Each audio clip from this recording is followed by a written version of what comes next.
Monique ici de Kentucky, de Louisville, Kentucky, avec Elisabeth Van Ross de Normandie, France, avec un nouvel épisode de Pour l'amour des chevaux. Si vous regardez la retransmission, faites-moi une faveur et dites-nous d'où vous venez et combien de chevaux vous possédez. Aujourd'hui, nous allons parler de l'alignement et je te donne la caméra, Elisabeth. Super, eh ben, merci Monique. Alors oui, aujourd'hui on va parler, alors moi je viens de Normandie, France.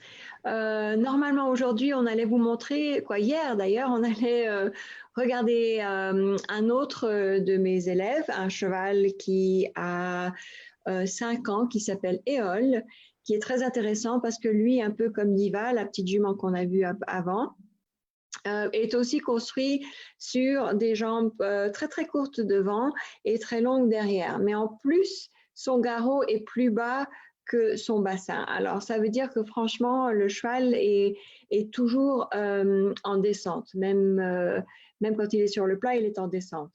Et la plupart des gens regardent la ligne du haut. Alors on va regarder ce cheval-là qui est sur le dessin.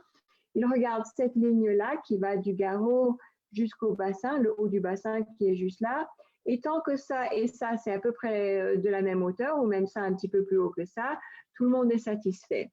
Alors, ce cheval-là qu'on voit là, on voit très bien que là, le grasset est un tout petit peu plus haut que le coude du cheval, mais ce n'est pas une énorme différence. C'est pas comme si ça descend vraiment fortement. Mais quand vous allez voir Éole, on va vous le montrer lundi, lui, vous allez voir que de ce point-là à ce point-là, ça fait une descente vraiment très, très, très forte. Et de là à son garrot aussi, ça descend très fortement. Alors, non seulement est-ce que ce pauvre petit cheval a déjà des problèmes de construction, c'est la nature qui l'a construit comme ça, mais maintenant, on va en plus lui donner certains challenges parce que les humains veulent que les chevaux aillent en ligne droite et en cercle. Alors, bien sûr, tout le monde me dit, mais les chevaux, ça va en ligne droite, ça c'est naturel pour eux. Et moi, je vais vous dire, allez regarder vos chevaux dans les champs, allez voir des chevaux dans un état un peu naturel, et vous allez voir que oui, ils vont de A à B, ça c'est sûr, s'il y a de l'herbe ou du foin ou de l'eau ou un autre congénère qui veut aller voir un peu plus loin, ils vont aller du point où ils sont au point de leur intérêt. Mais le trajet qu'ils vont faire n'est pas droit. Vous allez voir que les épaules vont d'un certain côté, après ils se remettent droit, après un peu de l'autre, et quand vous êtes à cheval, des fois vous ressentez ça aussi. Au niveau du cercle, c'est pas du tout naturel. La seule fois vraiment dans sa vie qu'un cheval fait des cercles assez souvent, c'est quand il est poulain et il tourne autour de sa mère. Là, on voit un cheval qui se met plus ou moins sur un cercle, mais même là, vous allez voir souvent que le poulain tombe parce qu'il perd son équilibre et certainement le cercle n'est pas rond. Nous, on cherche surtout dans le monde du dressage à avoir un cercle qui est absolument parfaitement rond.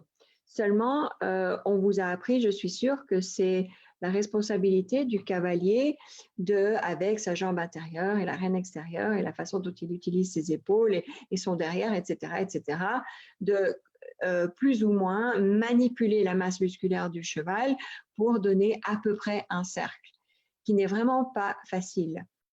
Quand on est au CSO, de pouvoir tourner très facilement, que ce soit à droite ou à gauche, c'est très, très important. Et de le faire en équilibre, encore plus important.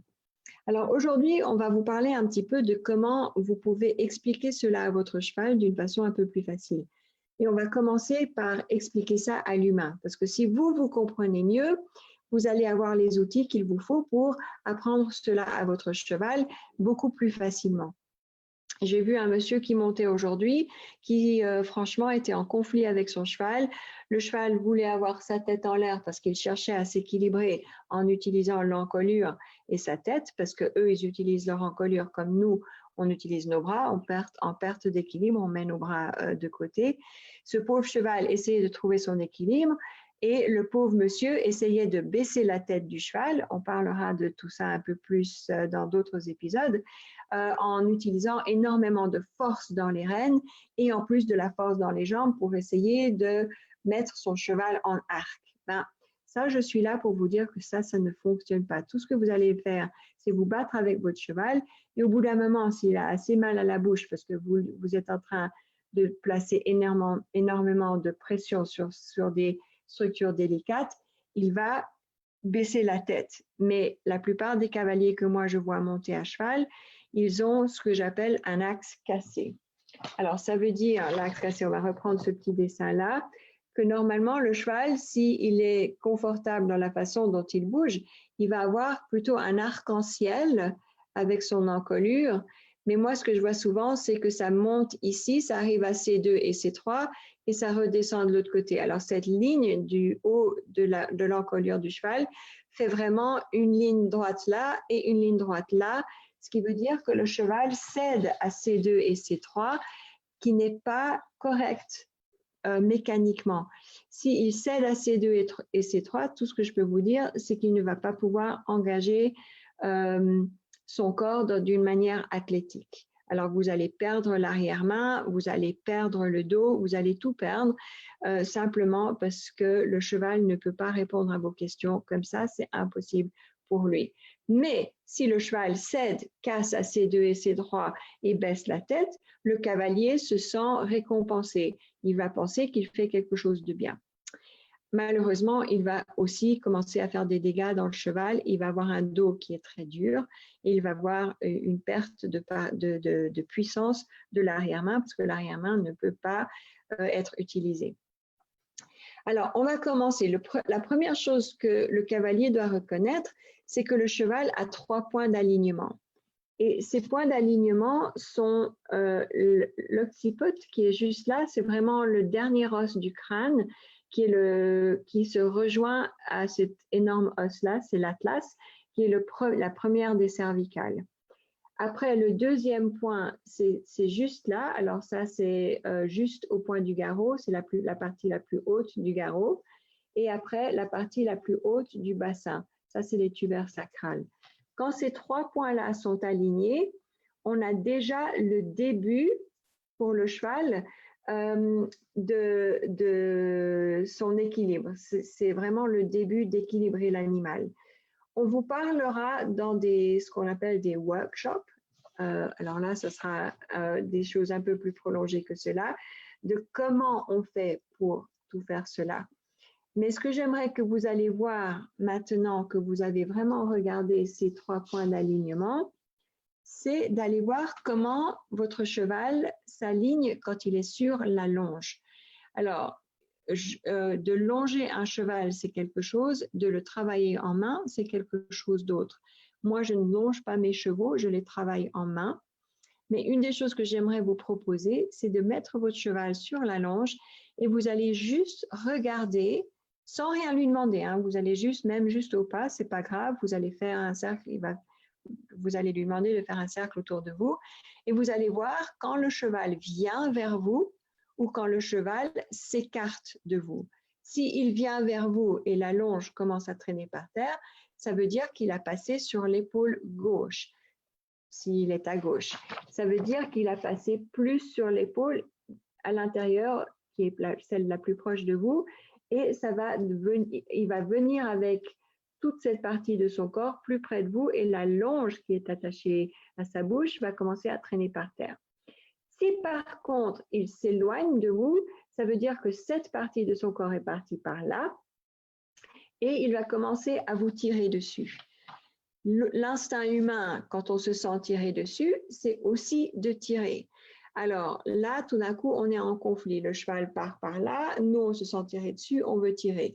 Je vais vous demander de ne pas tirer sur votre cheval, de le laisser aller jusqu'au bout de la longe et après, vous allez résister. Un petit peu comme si votre chien est attaché à un arbre.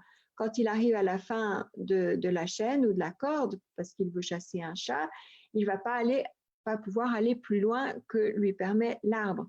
Mais l'arbre ne tire pas, l'arbre juste reste. Alors, Ça, c'est une petite chose que vous pouvez aller voir, certaines choses que vous allez regarder, parce qu'on a parlé du fait que qu'un cheval qui est très très bas devant va avoir certains problèmes qu'on doit adresser dans son développement. Et maintenant, vous allez regarder, est-ce que votre cheval à gauche vous tombe plus dessus ou tire plus dessus? Et à droite, vous allez regarder si c'est la même chose ou si c'est différent. Et vous allez commencer à avoir des idées de pourquoi vous avez certains problèmes quand vous êtes sur le cheval. Alors, on va laisser ça à ça pour aujourd'hui. C'est déjà pas mal d'informations. Et ça vous donne des petits devoirs à faire si vous êtes intéressé de commencer à comprendre comment fonctionne le cheval et comment vous allez fonctionner avec. Et voilà, c'est tout pour aujourd'hui. Alors, à toi maintenant, Monique. On t'entend pas. Merci beaucoup. Voilà. C'était magnifique et pour moi d'apprendre tout ça en français, c'est magnifique aussi. Alors, si vous êtes là, si vous regardez ça, laisse-nous savoir d'où vous êtes, combien de chevaux vous avez. Vous avez combien de chevaux vous avez? Voilà. Et qu'est-ce que vous faites avec les chevaux? Je veux dire, pas tout le monde monte les chevaux. Il y a des chevaux qui sont juste là pour l'accompagnement. Mais c'est très intéressant de savoir d'où vous venez. Alors, à la prochaine. Ça sera lundi prochain. Lundi prochain et vendredi prochain, de nouveau en anglais. Super. Super. Okay. Alors, bonne journée, bonne semaine. Au revoir tout le monde. Merci. Au revoir. Tout le monde.